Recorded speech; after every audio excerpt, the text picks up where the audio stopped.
పవన్ కళ్యాణ్ అట్లాంటి వాడు కాబట్టి ఆ భాషలో ఇష్టం వచ్చినట్టు పృథ్వీరాజ్ అన్న మీదకి, అదేవిధంగా పాషం యాదగిరి గారి మీదకి ఇష్టం వచ్చినట్టు మాట్లాడారు, బూతులు మాట్లాడారు. ఎందుకంటే అది ఎవరు నేర్పినటువంటి విద్య, అది వాళ్ళ నాయకుడు నేర్పినటువంటి విద్య. ఎందుకంటే మనకు ఒక సామెత కూడా ఉన్నది, యథా రాజా తథా ప్రజ అని చెప్పి. నువ్వు ఎవరిని అనుసరిస్తున్నావు? నేను పవన్ కళ్యాణ్ ఫ్యాన్ని అంటున్నావు, పవన్ కళ్యాణ్ అనుచరులం అంటున్నారు కాబట్టి, అతను పెట్టినటువంటి పార్టీలో పట్టిన మీరు ఈ రోజు ఉన్నారు కాబట్టి, తెలంగాణ అస్తిత్వం మూలాలు లేనటువంటి పార్టీలో పట్టిన మీరు ఉన్నారు కాబట్టి ఈ రోజు ఆంధ్ర పెత్తందారులకు బానిసలైపోయాడు. అరే పవన్ కళ్యాణే చంద్రబాబు దగ్గర ఒక బానిస. ఆ బానిస దగ్గర మీరు ఈరోజు బానిసలైపోయి ఇష్టం వచ్చినట్టు మాట్లాడితే తెలంగాణ సమాజం ఊకోదు. ఇంకొక విషయం ఏంటంటే, చాలా మంది తెలంగాణ లోపల ఉన్నటువంటి ప్రజలు కూడా ఇంకా ప్రాంతీయవాదం ఏంది, ఇంకా తెలంగాణ ఆంధ్ర ఏందని చెప్పినటువంటి విషయాన్ని మాట్లాడుతూ ఉన్నారు.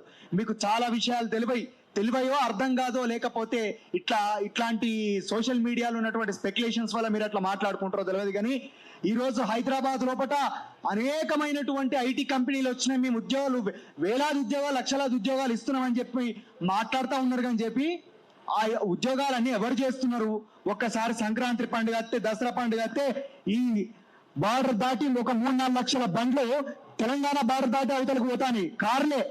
బండ్ల మీద ఎంతమంది పోవాలి, బస్సులలో ఎంతమంది పోవాలి, మనకి ఇంకా ఓడ మార్గం లేదు. కానీ ఉంటే అట్లెంతమంది పోదురు, ఏరోప్లేన్లు ఎంతమంది పోవాలి, ఇట్లా అనేక మంది బార్డర్ దాటుకొని పోతున్నారు అని చెప్పాలంటే ఇక్కడ ఎన్ని లక్షల మంది, కోట్ల మంది ఇక్కడ ఉద్యోగాలు చేసుకుంటున్నారు. మన యొక్క ఉద్యోగాలను కంప్లీట్ గా మన ప్రాంతం లోపల ఇక్కడ పెట్టినటువంటి రిసోర్సెస్ వాడుకుంటా, ఇక్కడి వనరులను కన్జ్యూమ్ చేసుకుంటా ఈరోజు కంప్లీట్ గా ఉద్యోగాలు, వాటి యొక్క ఫలితాలు ఎవరు పొందుతున్నారు అని చెప్పనంటే, ఇక్కడ ఆస్తుల్ని ధ్వంసం చేసి ఇక్కడ ఉన్నటువంటి ఆస్తుల్ని కూడబెట్టుకున్నటువంటి ఆంధ్ర పెత్తందారులు. ఇవేవి అర్థం కాకుండా ఇష్టం వచ్చినట్టు ఇంకా ప్రాంతీయవాదం ఏందని చెప్పి మాట్లాడతారు. అసలు ప్రాంతీయవాదాన్ని మొదలుపెట్టింది ఎవరు? ప్రొఫెసర్ నాగేశ్వర్ ఇష్యూ అనేది జరిగిన తర్వాత, ఆయన క్షమాపణ చెప్పిన తర్వాత వాళ్ళ అఫీషియల్ సోషల్ మీడియా హ్యాండిల్స్ నుంచి మొదలు పెడితే కంప్లీట్ గా కింది స్థాయి కార్యకర్తల వరకు, కింది శ్రేణి కార్యకర్తల వరకు కూడా ఇష్టం వచ్చినట్టు ఆయన మీద మాట్లాడిన తర్వాత వీళ్ళు కంట్రోల్ చేయకుండా దాన్ని ప్రోత్సహించారు. కాబట్టి అక్కడ మీ తెలంగాణోళ్లకు మా ఆంధ్ర రాజకీయాల గురించి ఎందుకురా అని చెప్పి మాట్లాడితేనే తర్వాత ఇక్కడ దాకా వచ్చింది. కానీ నిన్న వాళ్ళు ఏం పోర్ట్రేట్ చేస్తారు?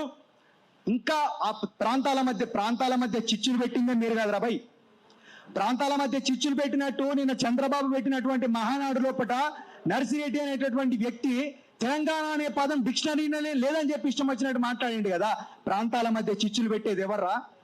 ఇష్టం వచ్చినట్టు మాట్లాడేది ఎవర్రా? మీరు కాదా?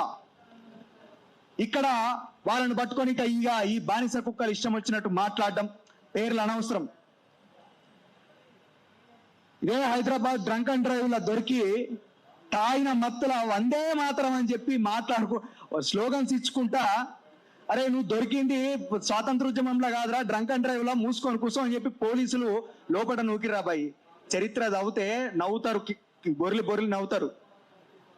వీళ్ళని బెదిరించుకుంటా పైసలు ఆగం పట్టించుకుంటా వేస్తే అప్పుడు పోలీసులు దొరకబట్టి కేసులు పెడితే తెలంగాణ మూవ్మెంట్ జరుగుతున్నటువంటి సందర్భం లోపల అప్పుడు బచ్చగానివి ఇష్టం వచ్చినట్టు నువ్వు మాట్లాడుతా అంటే, ఇష్టం వచ్చినట్టు బెదిరిస్తా అంటే నీ మీద కేసులు పెడితే నా తెలంగాణ ఉద్యమం లోపల నా మీద కేసులు అయినాయి అని చెప్పి ప్రాపగేట్ చేసుకున్నటువంటి వ్యక్తులు ఈ రోజు వచ్చి ఇష్టం వచ్చినట్టు మాట్లాడితే భరించడానికి, అన్ని మూసుకొని కూర్చోవడానికి ఎవడు సిద్ధంగా లేడు.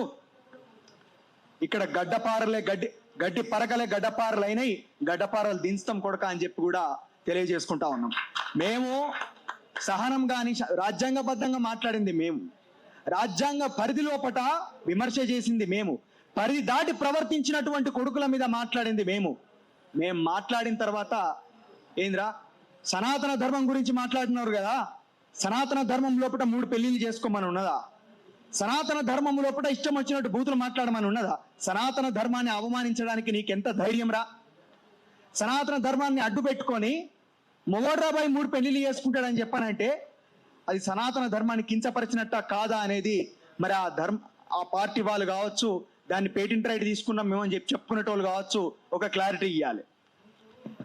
ఇట్లా అనేకమైనటువంటి తప్పుడు మాటలు ఇష్టం వచ్చినట్టు మాట్లాడినటువంటి వ్యక్తులు తెలంగాణ జనసేన ఏం మాట్లాడిరంటే ధర్నా చౌక్ గురించి మాట్లాడారు. ధర్నా చౌక్ ను కేసీఆర్ బంద్ చేసినప్పుడు మీరు ఎక్కడ ఉన్నారు రాబోయ్? ధర్నా చౌక్ విషయం లోపట హైకోర్టులా చిక్కుడు ప్రభాకర్ పిల్లేసి అది సక్సెస్ అయిన తర్వాత కాదురా ధర్నా చౌక్ మళ్ళీ మనం వచ్చింది. అది చేసిన తెలంగాణ ఉద్యమకారులు కాదురా భయ్. ఇష్టం వచ్చినట్టు చరిత్రను వక్రీకరించుకుంటా హక్కు నీకు ఎవడిచ్చిండని చెప్పి ఈరోజు మాట్లాడుతూ ఉన్నాం. కాబట్టి ఈ రకంగా మేము ఏది పడితే అది మాట్లాడతాము, మేము ఏది పడితే చేస్తాము. తెలంగాణ జన సైనికులు 4 లక్షల మంది ఉన్నారు. 4 లక్షల మంది ఉంటే మేము 4 కోట్ల మంది ఉన్నాం. ఒక్కటే దెబ్బ కొడుక తుణుకలు అవుతావు. హైదరాబాద్ లో కనబడకు, వెళ్ళిపోను, ఆంధ్రాకి వెళ్ళిపోను, అక్కడనే సేపు ఉంటావు, నువ్వు రాకు. మనం కూడా ఎక్కువ బెదిరించడం అవసరం లేదు, బానిసలు అవసరం లేదు. తెలంగాణకు యోధులు కావాలి. యోధులు ఉన్నారు ఇక్కడ ఉన్న వాళ్ళందరూ కూడా చదువుకున్న వాళ్ళు. ఇక్కడ ఉన్న వాళ్ళందరూ కూడా అరే ఎక్కడున్నారా భయ్? రైతులు కళ్ళాల కాడ కన్నీళ్లు పెట్టుకొని ఏడుస్తా అంటే మీరు ఎక్కడ పోయినరు? దామగుండంలా 11 లక్షల చెట్లు నరికేస్తా అంటే పక్క పొంటున్నటువంటి గ్రామాల ఆహాకారాలు చేస్తా అంటే మీరు ఎడబోయినరా భయ్? అక్కడ నల్లమల ఫారెస్ట్ లా చెంచుపెంటల మీద దాడులు చేసి యురేనియం మైనింగ్ చేస్తామని చెప్పి ప్రయత్నం చేసినప్పుడు పోయింది పృథ్వీరాజు అన్నారా? మీరెక్కడ పోయినరా భయ్? అక్కడ